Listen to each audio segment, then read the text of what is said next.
Նախիջևանի ինքնավարությունում ունեցած իր ելույթում նախագահ Իլհամ Ալիևը Հայաստանին էներգետիկայի բնագավառում համագործակցության առաջարկ է արել։ Նա ասել է, որ Ադրբեջանը պատրաստ է մրցունակ գներով էլեկտրաէներգիա մատակարարել Հայաստանին։ Թեմայի շուրջ կզրուցենք նաև Արտյոմ Երկանյանի հետ։ Արտյոմ, ըստ քեզ, ինչու է Ալիևը հիմա նման հայտարարություններ անում, ինչ նպատակ ունի Ադրբեջանի նախագահը։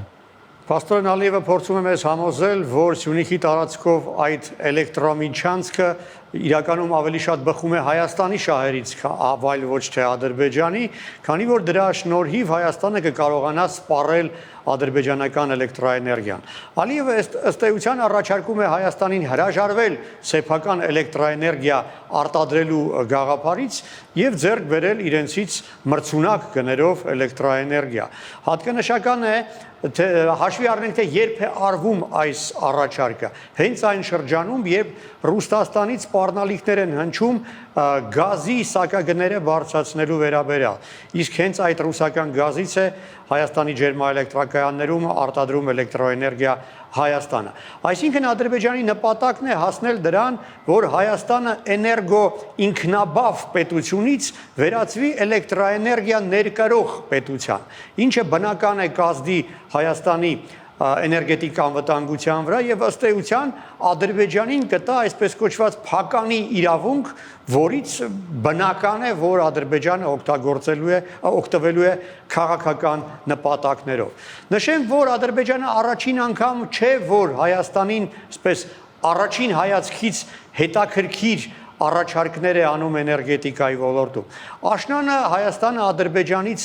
նավթամթերք է ձեռք բերել, այդ թվում նաև 95 տեսակի բենզին եւ ինչն է հետաքրքիր, որ Ադրբեջանը ինքը նույն այդ բենզինի տեսակը ինքն է ներկրում այլ երկրներից եւ շատ մեծ է հավանականությունը, որ Հայաստանին մատակարարած բենզինի այդ տեսակը հենց ներկրած է։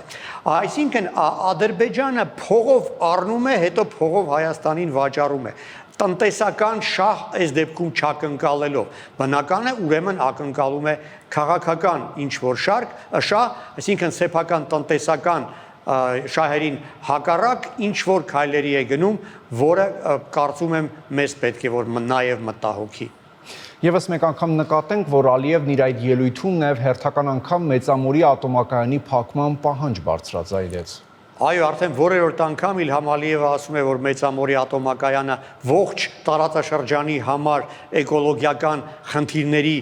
պատճառ է եւ որ հիշեցնում է, որ Ադրբեջանն ու Թուրքիան բազմիցս այդ հարցը բարձրացրել են եւ կրկին կոչ է արել փակել ատոմակայանը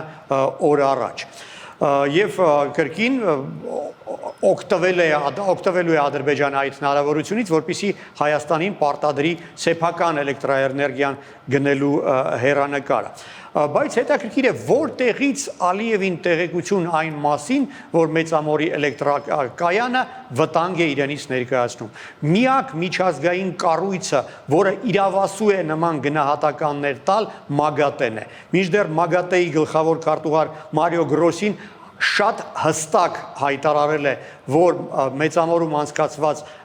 իր փորձագետների վերլուծությունը ապացուցեց, որ որևէ վտանգ ատոմակայանը իրենից չի սպառնում ոչ Հայաստանի, ոչ էլ առավել եւս հարևան երկրների համար։ Բայց Ադրբեջանի ղեկավարները շարունակում են տարբեր միջազգային հարթակներ օգտագործել Հայաստանի դեմ այս էներգետիկ արշավը շարունակելու համար։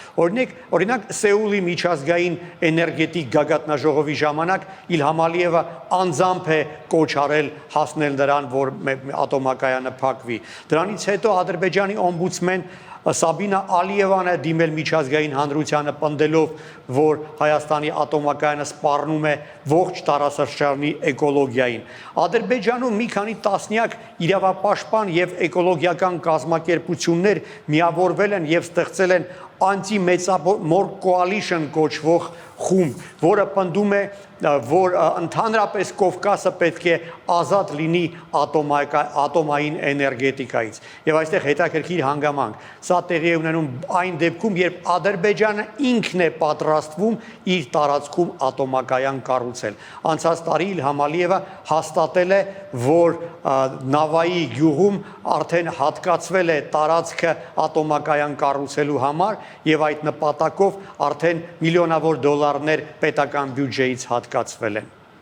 Հարցում իսկ կան իրավական մեխանիզմներ, որոնց միջոցով Ադրբեջանը կարող է խանգարել մեծ միջուկային նոր էներգաբլոկի կամ մոդուլային ռեակտորներ կառուցելու հարցում։ Ադրբեջանի իշխանավորները փորձում են ապացուցել, թե ունեն այդպիսի լծակներ եւ հաճախ վկայակոչում են այսպես կոչված ESPO-ի կոնվենցիան, որը իրականում համակարգում է այն հարցերը, որոնք վերաբերվում են հարևան երկրների էկոլոգիական վնասներին, բայց այդ կոնվենցիան ընդամենը պարտադրում է պետություններին տեղեկացնել հարևան երկրներին հնարավոր էկոլոգիական վտանգների մասին, այլ ոչ թե տալիս է հարևան երկրներին վետոյի իրավունք հարևան երկրում ատոմակայան կառուցելու հարցում։ Այսինքն Հայաստանը պարտավոր չէ թույլտվություն հարցնել Ադրբեջանից իր երկրում նոր էներգաբլոկ կամ մոդուլային ռեակտոր կառուցելու համար։ Բայց Ադրբեջանում օգտվելու են այդ կոնվենցիայի կետերից ժամանակ ձգելու, նոր խոչընդոտներ ստեղծելու համար։ Եվ Ադրբեջանի